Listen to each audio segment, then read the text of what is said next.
LakelandCarKeys.com. We're currently working on the Cadillac SRX. It has the AC Delcom GM E39 PCM. The shop does that. Diagnosed that the PCM's bad. They brought a used replacement. And what I'm doing is I'm using my OBDSTAR DC706, and I'm going to do a 1-to-1 clone. So it's going to read 2 sets of files, an EEPROM and a flash. Out of this, I'm going to save it, and then I'm going to put it into the new unit there. And what that does is it takes everything. So when I plug this computer into the car is going to think it's the original computer.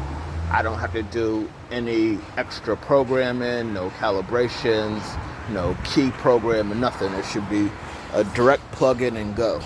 So, if I plug this one in and there's still problems, then that means the engine computer wasn't the problem.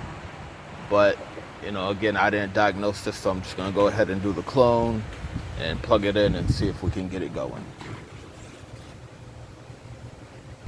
Alright, so I got both of the files. That's the original there. I done already hooked up the new one, and I'm just going to give you all a quick rundown of the setup. So this is the DC706 flasher, and it comes out into this breakout harness, which has a ignition on and off button, so I can go ahead and power it on. I have power coming in that's feeding the computer 12-volt power. And then there's an on-off switch here, 1 and 2. And these are the resistors, the 120 ohm resistors that go in between the CAN communication lines. So I don't have to add in any resistors, and then it just has a bunch of breakouts. And so the DC706 will give me the pin-out connection. So it shows me a picture of the PCM. And then it gives me the breakout of where I need to connect the wires. So once I got it powered up, everything's connected good, I can go ahead and click connect and let it connect to the computer. Alright, so it tells me to switch the ignition off. Go ahead, hit OK, switch it on, hit OK. And then it'll go through security verification and all that. It's probably going to give you a password. None of this information we need. And on used PCMs, junkyard PCMs, usually I don't back up the data.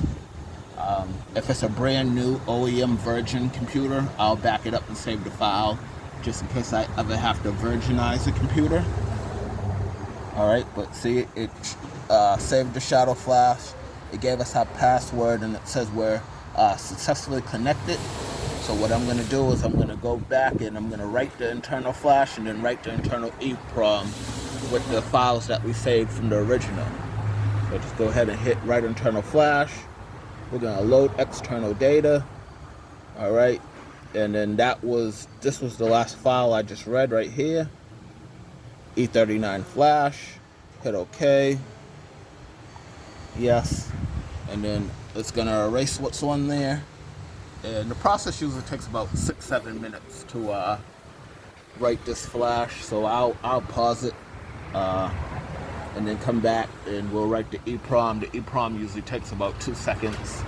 And then we can plug it in the car and hopefully it cranks up. Alright, so we're getting down to the last couple % of writing this flash file. Alright, so it was written successfully. So I'm going to go ahead and hit write internal EEPROM. We'll load external data. And then this is the file that I read from the original computer. I'm going to go ahead, hit write.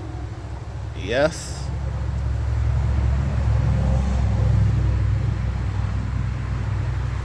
Alright, and that was successfully written.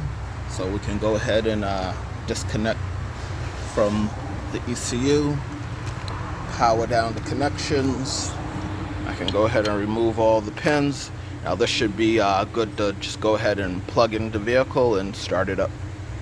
So this clone job ended up not being as successful as I would like. It has nothing to do with the tool itself. The tool was able to write the information, and I believe just that used junkyard PCM that they had was no good. So when I come inside, it's a push button start. So when I come inside, I can go ahead and try to start it up. It powers up, and you see the immobilizer light.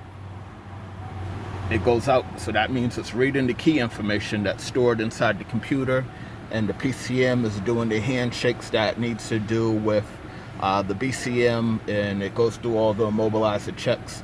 So that's how I know the information that I read out of the original computer is into this new used replacement.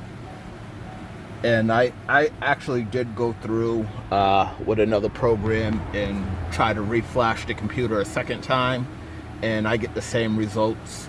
And if I put the original in, it will start up and run, but it doesn't run good, and there's some other issues going on with that. So I know it's, you know, the car does run, but there's some other issues. So I spoke to the shop owner. He's going to get me another computer, and I'll come back and flash that information into the new one and see if we get different results.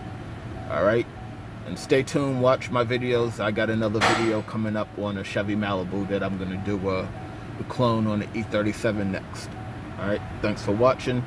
LakelandCarKeys.com.